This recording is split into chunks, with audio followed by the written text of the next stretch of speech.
Graças a Deus. Paz, meu filho. Então, pastor, a minha dúvida é a respeito do Salmos 91. Salmo? No caso, 91. 91. Diga.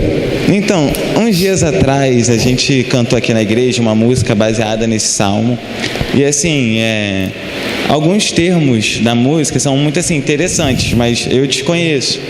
E eu fui fazer uma pesquisa para saber, por exemplo, o que significava... Deixa eu só achar aqui os versículos. Que fala sobre terror noturno, praga que destrói ao meio-dia, 1000 cairão ao teu lado, 10.000 à tua direita. Tem mais alguma?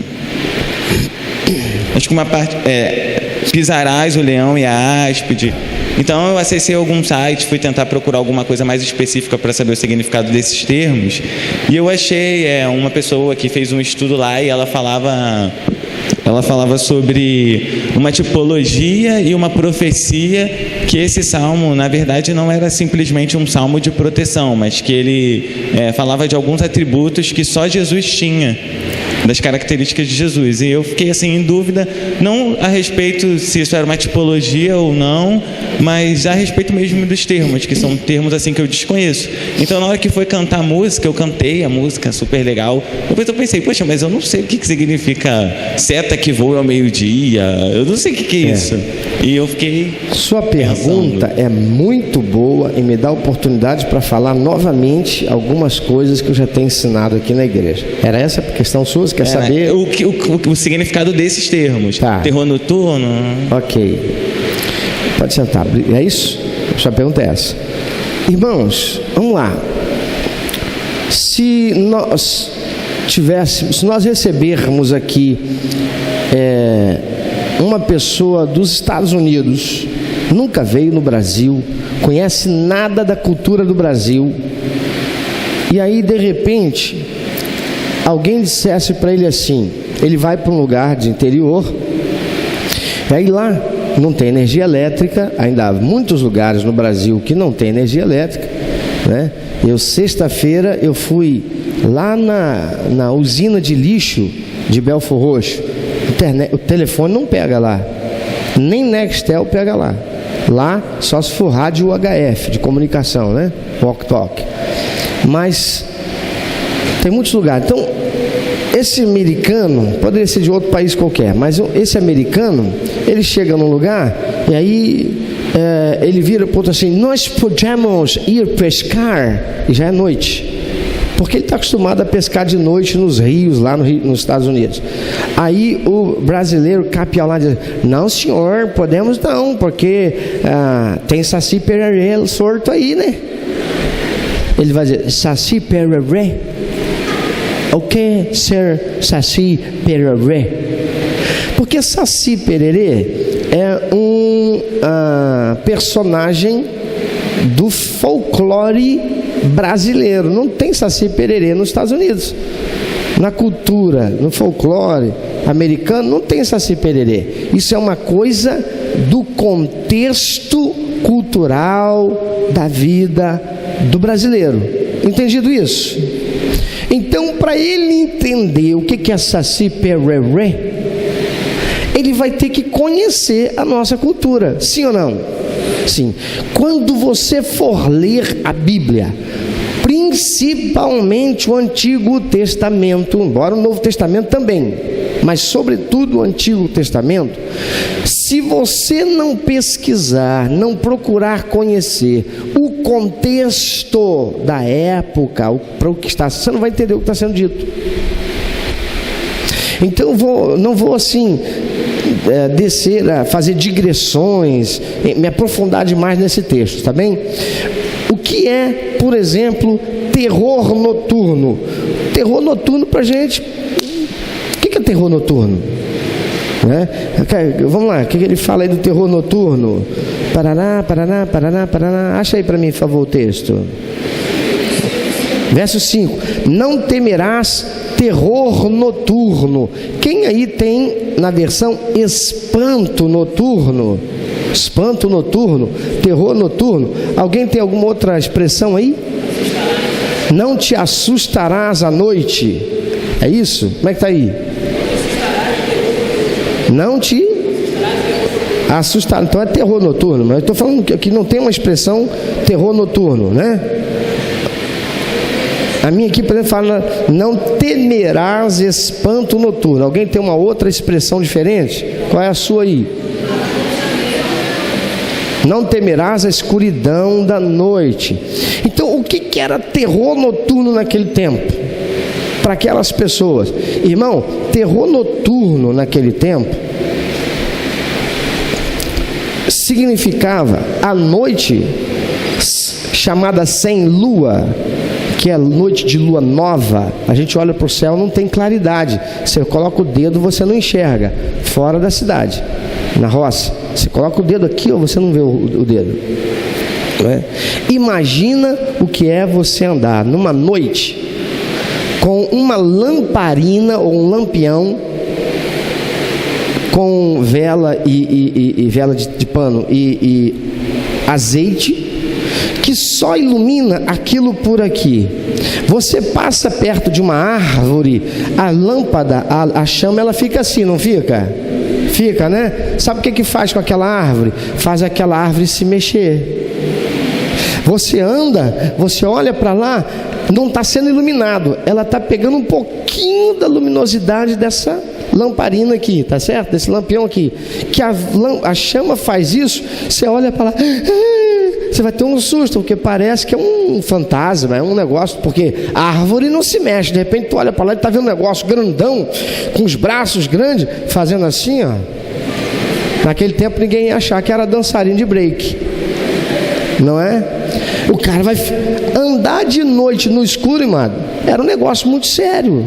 Então vamos transferir isso para nós. O que a gente tem que fazer? Se a gente entendeu, essa é a linguagem, porque foi escrito para as pessoas daquele tempo, não foi escrito pensando em mim e você. O escritor, ele não tinha a nossa língua portuguesa, ele não tinha os recursos da nossa língua portuguesa, ele estava escrevendo na língua daqueles que poderiam entendê-lo, os hebreus, os judeus, os israelitas. Então, o que a gente tem que fazer é a ponte, aplicando isso para hoje. O Salmo 91, ele fala da segurança daquele que se refugia em Deus. Então, aquele que se refugia em Deus, vamos transferir isso para o nosso tempo hoje. O que seria um espanto noturno ou terror noturno? Você mora em Parque São José. Tem alguém que mora em Parque São José? Parque São José não é entrando aqui pela Bayer, desce ali, passa lá pela Termolite, vai embora direto ali, não é isso? Como é que está aquilo lá? Eu ouvi um dia desse aqui dizer que os traficantes que vão dali até lá no final dessa estrada, como é que é o nome daquele bairro lá? Tem até uma igreja do Batista do lado direito. Redentor, não vou falar o nome porque vai ficar gravado, senão ele mora lá perto, né? Vão achar que ele está dedurando bandido, ele não está. Tá, mas não está. Mas o que acontece? Falou: pastor, a coisa está tão feia que os traficantes, eles vêm na pista de fuzil e eles fecharam, não passa ônibus, só deixaram passar um ônibus durante o dia inteiro, só um ônibus pode circular, mas nenhum, os traficantes. Agora imagina você ter que trabalhar e você vai chegar de noite morando num lugar desse. É um terror noturno ou não é? É ou não é? Sim ou não? É. E o Salmo diz para aquele que confia no Senhor, não temerá o espanto noturno. Imagina o cara tá andando, um breu, né? Ou uma lâmpada aqui, outra ali, não é breu, lá tem iluminação, poste elétrico, aí lâmpada, né, poste, mas ninguém na rua, ele está andando, de repente alguém sai de trás, o susto ele vai tomar, mas se ele está confiado em Deus, não vai temer. E por que a gente não vai temer? Porque crente não é assaltado? Crente é assaltado. Crente não pode ser assassinado? Pode. E por que não vai temer? Porque, meu amado, eu estou salvo. Se eu morrer, eu vou morrer um dia. Se vai ser uma bala perdida, se vai ser atropelado, se vai ser com uma enfermidade, ou se eu vou estar dormindo e vou engasgar com a saliva e vou morrer, eu vou morrer. Mas o negócio é que eu vou para o céu, meu amigo. Aleluia. Eu posso até tomar um susto com o cara, mas ter medo de morrer? Eu não tenho, porque eu estou seguro em Cristo Jesus, que pagou o preço de resgate e remissão da minha alma, me tirou do inferno. Aquele que se refugia em Deus está seguro, não é? E esse salmo, mas 1000 cairão ao meu lado, 10.000 à minha direita. É guerra. O camarada ia para a guerra, ele chegava lá, ele ia lutar no meio de um... Já viu filme de guerra do tempo que o cara lutava com uma espada e mais nada? Um escudozinho feito de madeira? Já viu? Morre um para cá, morre um para lá, ele está batendo aqui, ele está lutando com um cara aqui, mas tem um inimigo vindo por trás dele para pegar ele por trás. O Salmo diz, você não vai ter do que temer, porque 1000 vão cair do teu lado, à direita, 10.000 à tua esquerda, mas você não vai ser atingido, porque a mão do Senhor vai estar com você, vai te segurar. O que ele quer dizer com isso? Filho, se você estiver firmado em Deus, fica tranquilo, o Senhor é contigo, Ele vai cuidar de você. Amém? Então, são termos próprios daquele tempo. Pisarás o leão e a áspide. Leão é símbolo de quê?